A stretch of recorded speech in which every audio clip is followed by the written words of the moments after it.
Almost everything you've heard about the Soviet exploding dogs is wrong. The truth is far darker than the legend. The story you've probably heard goes like this. The Soviets were desperate. They grabbed starving strays off the street, strapped bombs to them, and sent them toward German tanks. The dogs panicked, ran back to their own lines, and blew up Soviet positions instead. 300 tanks destroyed, a tactic so cruel it was eventually banned. It's dramatic, it's shareable, and almost none of it is true.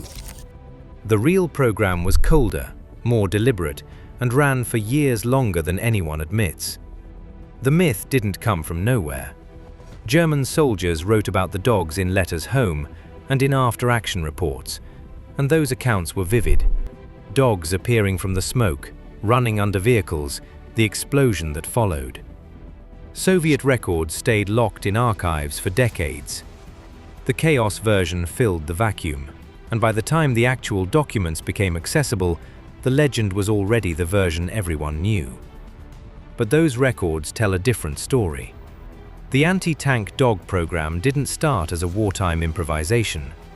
The Red Army launched it in the 1930s, well before the first German tank crossed into Soviet territory. It was a formal military program, run by dedicated units with dedicated handlers, and it sat inside the broader Soviet effort to find ways to stop armored vehicles at close range. When Germany invaded in 1941 and the tank losses started piling up, the program expanded fast, but it wasn't born from panic. The infrastructure was already there. The dogs weren't strays. That detail matters more than it might seem, because the stray narrative is what makes the legend feel chaotic and improvised.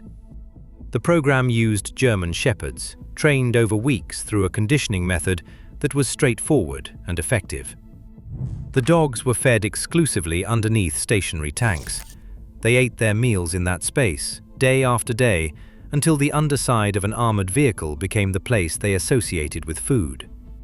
When they were released near a moving tank on the battlefield, they ran toward it instinctively, because that's where food had always been. The dogs carried the charge on a wooden lever mounted on their back. When they ran under the vehicle and the lever struck the hull, it triggered the detonator. The dog didn't survive it. What most people don't know is that the original design wasn't lethal to the dog. The first version let the animal drop the charge and run clear. It failed in field trials.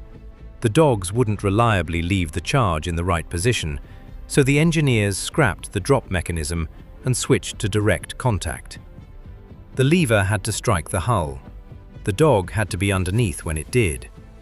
That was a deliberate design choice, made by engineers who looked at the data and changed the weapon accordingly. The handlers knew that going in, and the training was designed around it. Units moved with the dogs in crates, keeping them fed and conditioned between deployments. This wasn't a desperate improvisation thrown together in a collapsing city. It was logistics. It was maintenance. The men assigned to these units treated it like any other weapons system, because that's what it was. So if the program was this deliberate, this sustained, the obvious question is what it actually accomplished on the battlefield. At the Battle of Stalingrad, the turning point of the war in the east, the anti-tank dog units were deployed during the siege, operating in the rubble and frozen ground around the city's perimeter. The 28th Detachment alone was credited with 30 tanks destroyed. In one September action, Senior Sergeant Kryukov's section was wiped out to the last man after accounting for 13 of them. He received a posthumous Order of the Red Banner. That's not a footnote in a chaos story. That's a documented engagement, a named soldier, and a military decoration awarded by a state that didn't hand them out lightly. The weapon worked. The units kept operating through the worst of the fighting, rather than being pulled back because they failed. Kursk came next, the summer of 1943, the largest armored battle in history, and the dogs were there too. Near Tamarovka, Soviet records document 16 dogs deployed against a German armored column, with 12 confirmed tank kills. The Germans concentrated more armor in that corridor than almost anywhere else on the Eastern Front, and the Soviets threw everything at stopping them, the dogs included. The records from Kursk show the same pattern as Stalingrad. Confirmed kills, functioning units, no order to stand the program down. Now here's where the 300 tank figure comes from and why it doesn't hold up. That number appears in Soviet wartime reporting and was repeated in post-war summaries. No source document breaks it down by engagement, by unit, or by date. It doesn't correspond to any verified battlefield record. Historians who've worked through the available Soviet archives put the confirmed total somewhere in the range of 50 tank kills across the entire program, from its wartime expansion in 1941 through to its later years. 50 is still a real number, but it's a fraction of the legend, and the gap tells you exactly what that 300 tank figure was for. Propaganda. Built to justify the program and show results to the people funding it. The backfire story needs the same treatment. German accounts from the early period of the program describe dogs turning back towards Soviet lines, and in a handful of early incidents, that happened. The training conditioned dogs on stationary, silent tanks. A live battlefield was something else entirely. Moving vehicles, gunfire, smoke. And some dogs retreated toward familiar ground rather than advancing toward the noise. Those incidents were real, and the Germans noticed them and reported them. What didn't happen is what the legend implies, that this was a constant pattern, that it made the program useless, that the Soviets lost significant numbers of their own men to their own dogs. The documented cases of backfire are early and isolated. The handlers adjusted the training, and the program continued. Which brings the program to the part of its history that the internet version gets most completely wrong. Nobody has ever produced a Soviet order banning the anti-tank dog program. Not a directive, not a memo, not a command from any level of the military hierarchy.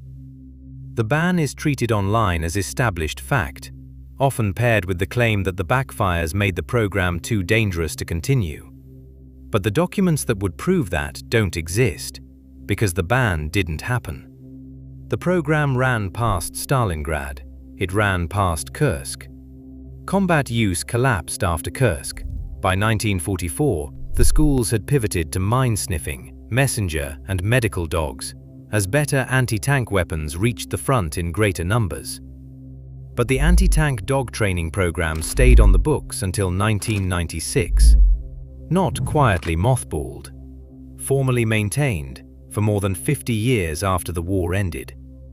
The program was retired, not abolished.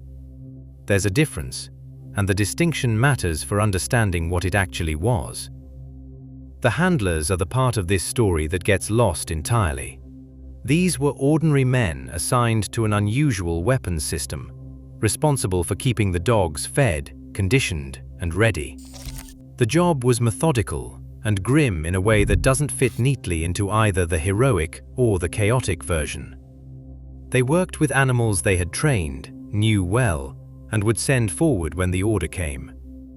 The program asked something specific of them, and they did it because the state determined the return was sufficient. And then there's that 300 tank figure, the one that started all of this. In 2013, Russia erected a monument in Moscow to the war's dogs, the sentries, the messengers, the medics, the mine sniffers. The plaque lists over 300 tanks destroyed. The actual archive count sits around 50. The propaganda number didn't stay in wartime newspapers. They carved it in bronze alongside every other thing those dogs did, and nobody pushed back. That's the real ending to this story. Not a banned weapon, not a failed experiment, but a functioning program the records confirm, a body count the records dispute, and a myth so useful it's now permanent. This is the kind of World War II history the internet constantly gets wrong, and it belongs in The Darkest Secrets of World War II, What They Don't Teach You in History Class. The real secret isn't that it happened. It's that almost everything you know about it is a myth, For more military history like this, make sure you're subscribed to the channel.